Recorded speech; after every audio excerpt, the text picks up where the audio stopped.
Faut-il généraliser la consigne des bouteilles plastiques? C'est le thème de notre débat avec Augustin Jacquelin. Bonjour. Bonjour Thomas. Bienvenue, vous êtes le président de Lemon Tree ou Lemon Tree. Et en duplex, Nicolas Garnier, le délégué général d'Amorce. Bonjour, bienvenue à vous Nicolas. On va présenter Lemon Tree en quelques mots. Vous l'avez créé il y a une quinzaine d'années, c'est ça, 2011. C'est quoi Lemon Tree?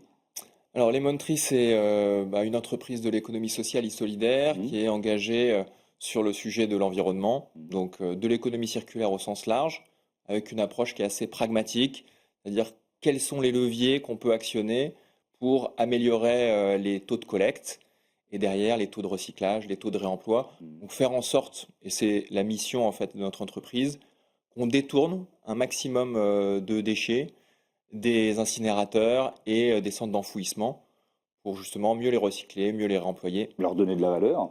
Exactement, et même les réduire.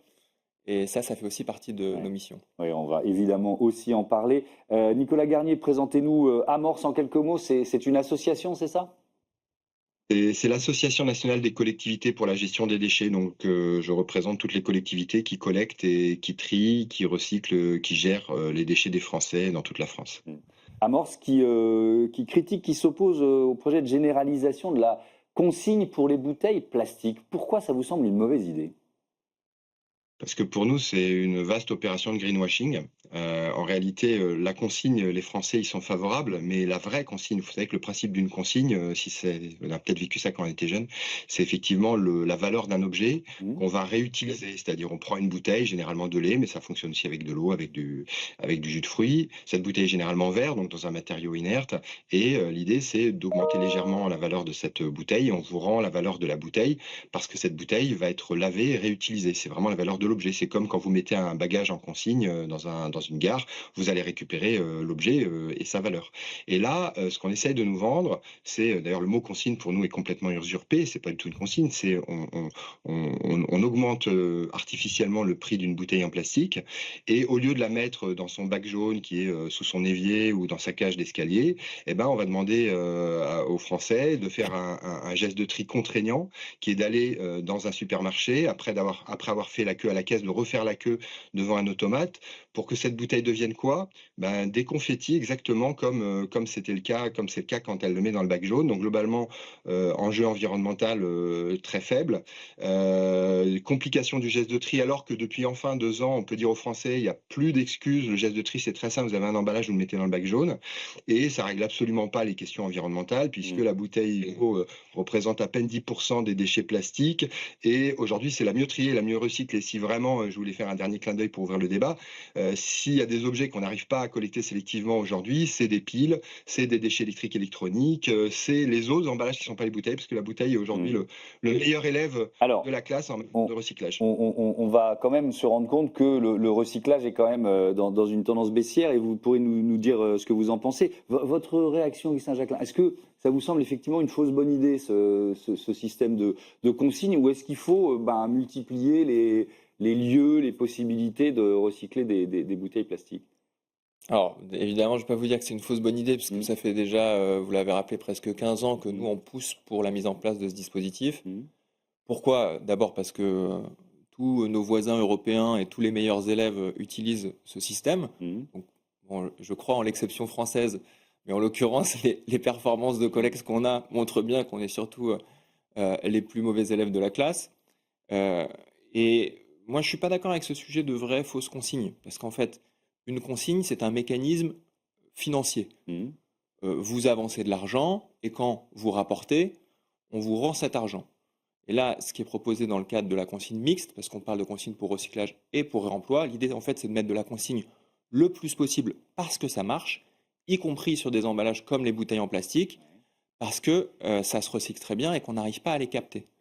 Donc à la fin, que cette bouteille soit recyclée parce qu'elle est en plastique ou qu'elle soit lavée parce qu'elle est en verre, très bien. Enfin, je veux dire, ça n'est pas le débat. Le sujet, c'est comment on fait pour en capter plus.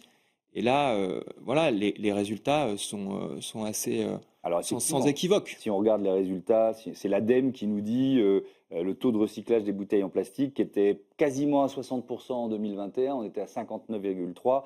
il chute assez drastiquement en 2022, 53,3, il remonte un peu en 2023, 55,3, mais enfin on est quand même dans une tendance baissière. Mais sur le principe, Augustin Jacquelin, le consommateur, est-ce qu'il a vraiment à y gagner? C'est-à-dire, est-ce qu'il va récupérer quand même quelques centimes sur ces bouteilles, ou est-ce ce que nous disait Nicolas Garnier, attention, on va peut-être nous les faire payer plus cher à l'achat? Non, je dirais pas qu'il a à y gagner, parce que ce que je dis, c'est que justement la consigne, c'est redonner de l'argent que vous avez avancé au départ. Oui. Donc ça, c'est très clair. Mhm. Alors après, vous l'avancez une fois, puisque Ouais, on ouais. vous le rend et ainsi de suite. Euh, et effectivement, ça peut complexifier un peu le dispositif. Mais est-ce qu'il faut sacrifier ce qui semble être la meilleure idée en Europe pour atteindre 90% de taux de collecte parce que ça va devenir un irritant pour les Français? Je ne pense pas. Oui, on a bien compris. Nicolas Garnier, c'est une question d'argent, de finances des collectivités locales. Elles perdraient une source de revenus, en fait? C'est la caricature du camp d'en face. Non, non, le vrai sujet des élus, parce que les élus gagnent pas d'argent, hein, on est sur un service public, c'est qu'on a mis 30 ans à simplifier le geste de tri, donc à dire aux Français, il faut trier tous les emballages.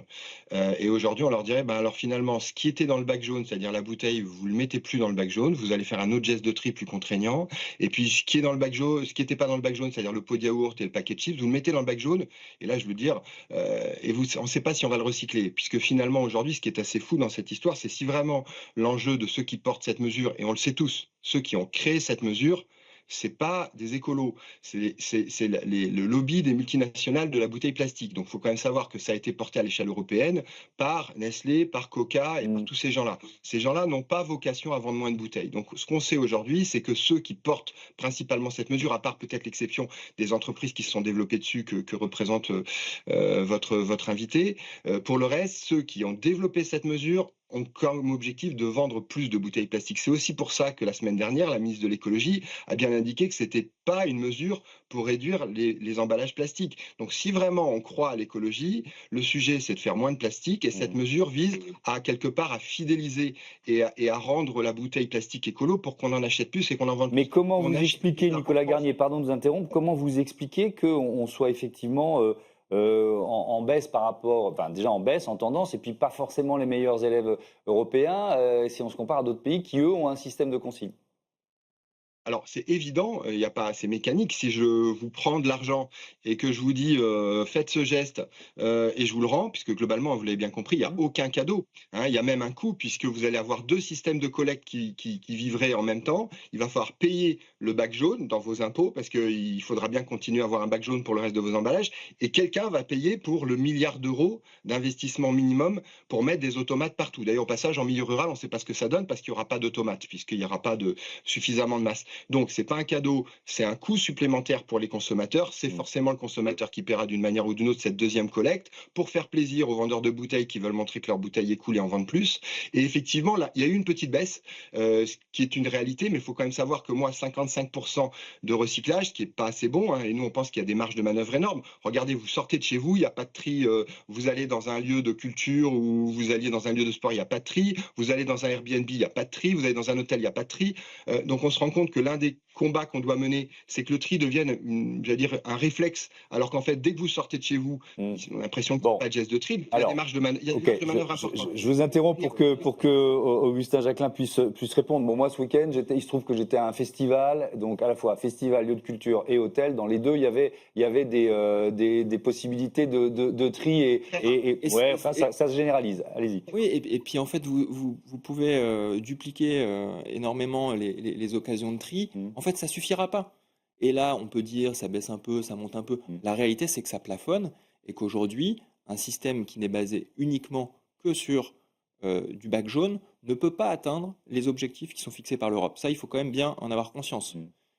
Deuxièmement, et Donc, là, il faut un intéressement, même si c'est un peu un faux intéressement. en tout cas, le procès en non-écologie qui nous est fait, voilà, effectivement, hein, moi je précise que nous, on est une entreprise de l'économie sociale et solidaire, que c'est un engagement qui est assez militant, hein, qu'on porte. Vous n'êtes pas dans la case Nestlé Danone, ça c'est sûr. Non, pas du tout. Et la réalité, c'est que moi, quand je me balade en forêt, comme ce week-end, eh ben, les déchets qu'on retrouve, les déchets sauvages, ce sont majoritairement des emballages de boissons. Et le top de la liste, des bouteilles en plastique. Donc, en fait, moi, c'est ça qui me rend malade. Il y en a partout. Il y en a dans les fossés de nos campagnes, il y en a dans les rivières. On a un océan qui est blindé de plastique et ce sont majoritairement ces emballages nomades de boissons. Donc il y a un moment où, oui, ça va peut-être coûter plus cher, oui, ça va peut-être être un peu plus contraignant, mais il y a urgence en fait. On est en train de se retrouver submergé par ces déchets et quand on voit qu'il y a des solutions qui existent, qui sont activées encore une fois par là, tous les pays européens qui ont des bons résultats, ils ont ce système. Et j'ai pas l'impression qu'ils soient des cancres de la gestion des finances publiques, qu'ils soient les derniers des écolos. Enfin, donc voilà, nous, on pose plutôt un principe de réalité. Ça fait, je vous dis, des années qu'on nous dit on va y arriver avec le bac jaune, on va simplifier, on va réussir à récupérer ces bouteilles. La réalité, c'est que c'est pas le cas. La trajectoire qu'on prend est loin, loin d'être suffisante pour atteindre les objectifs qui nous sont imposés par l'Europe. Et en plus, on paye très cher, hein. C'est 1,2 milliard d'euros la taxe plastique à l'Europe. Alors certes, il n'y a pas que des bouteilles. Et là, je suis d'accord avec Nicolas, il faut agir sur tout. Les bouteilles, c'est un sujet. Moi, je n'ai pas une croisade pour les bouteilles. Je veux juste qu'on ait moins de plastique dans la nature et qu'on le recycle mieux. Et ça suppose peut-être déjà qu'on aurait pu commencer par là, par moins en produire, moins en utiliser et moins en consommer. Exactement. La réduction, c'est un des leviers aussi de la PPWR. La PPWR, c'est quoi? Oui, c'est la plastic policy, enfin la packaging policy, qui est donc en fait la règle européenne pour limiter notamment les emballages. Donc il y a un objectif de réduction, il y a un objectif de réemploi, et moi je suis aussi un très grand défenseur de la consigne pour réemploi, hein. D'ailleurs là, c'est des centaines de machines qui vont être installées pour accélérer ce circuit. Profitons de cet élan pour l'étendre aussi à d'autres emballages qu'on aimerait capter et qu'on n'arrive pas à envoyer dans les usines de recyclage. Merci beaucoup. Merci à tous les deux. On a entendu vos arguments à l'un et à l'autre. C'était très intéressant. Et à bientôt sur Be Smart for Change. On passe tout de suite à notre rubrique Startup.